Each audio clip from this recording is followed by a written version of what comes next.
Hey YouTube, my name's Callum and welcome to my channel, Aquatics Meets You. Today I thought I'd talk about planted tanks and plants in the hobby because I've found it quite tricky to find out specific information. There's a lot of mixed information out there, but not a lot of specific information on like exact things, how you get them to grow, how you get them to grow perfectly, which in my opinion a lot of the times plants are never going to grow perfectly because your water parameters are always going to change. And what I've found is a lot of plants, I mean your Java fern and your mosses and things like that, and maybe your Amazon swords are quite hardy plants and can stand up to most water parameters within reason. But and your Anubias as well, which I've got quite a big one up there. I don't know if you can see it. It's a big one there. If you can see just the roots coming down there. Sorry about that. But yeah, I found a lot of these smaller ones, for instance, a bit more temperamental with parameters and things like that.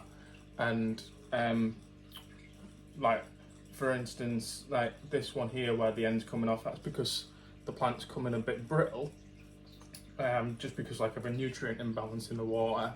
A lot of the times nutrients can change, and a lot of things can change in the water. And whether you're familiar with marine anemones and things like that in the marine hobby, it's not as advanced as that, but it's fairly similar in that you've got to get all the water parameters right. And if you notice in this tank, the plants seem to be doing very well.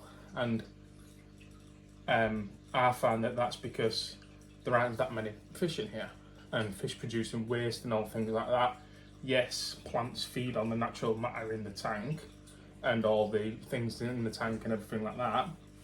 However, if there's too much of this natural matter and things like that, that can raise your nitrate and ammonia levels, things like that, and your ammonia cycle, which obviously we need to know how to do that and how to keep that under control, just for generally for fish. But also that's quite important for plants. And the reason for this is, yes, the plants soak up all the nutrients and things like that, but also the plant's roots themselves can be quite sensitive to like nitrogen, nitrate, nitrite, things like that, because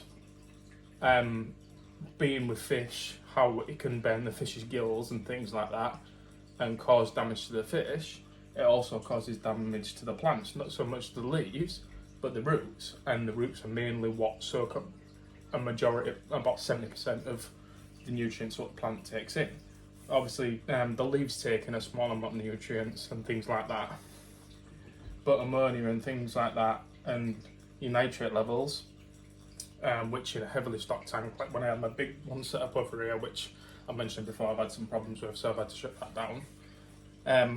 That was quite heavily stocked, which it wasn't a problem because I had two big flue valve filters on there, flue valve canister filters, so that wasn't a problem because the water was always cycling and there was a lot of natural bacteria and media in the filters and everything like that, so that was never a problem. But because of the levels being borderline, almost over the top, that meant that the plants didn't do so well.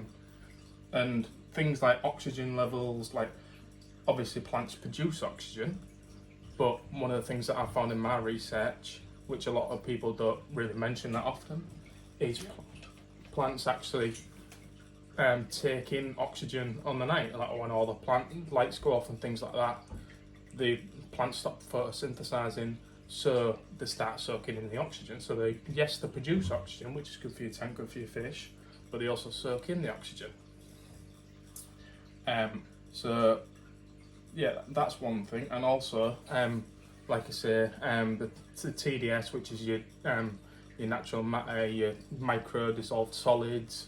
So any food, any plant matter, anything like that that's dissolved in the water in microscopic particles, if that's too high, that can also damage the plants as well. Because again, yes, they soak in all that nutrients and things like that, but also if that's too high, then that can also like overwhelm the plants, and the plants can suffer from that.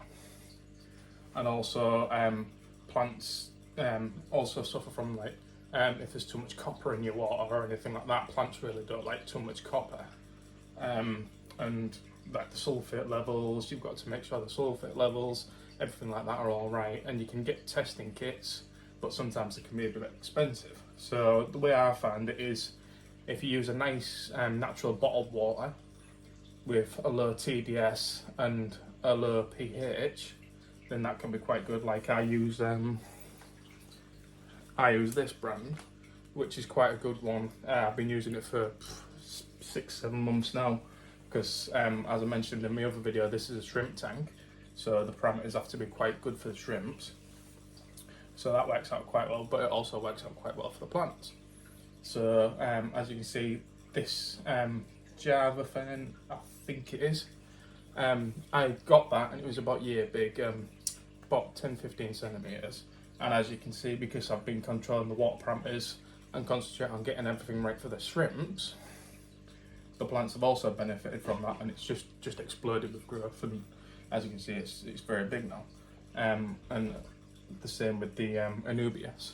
And I'm not sure what this plant is here, but obviously that's doing very well as well. So like I say, all these smaller ones down here, there was only a couple of centimeters tall because they had them in my other tank and they weren't doing so well. But once I started concentrating on the water parameters and everything in this tank, it all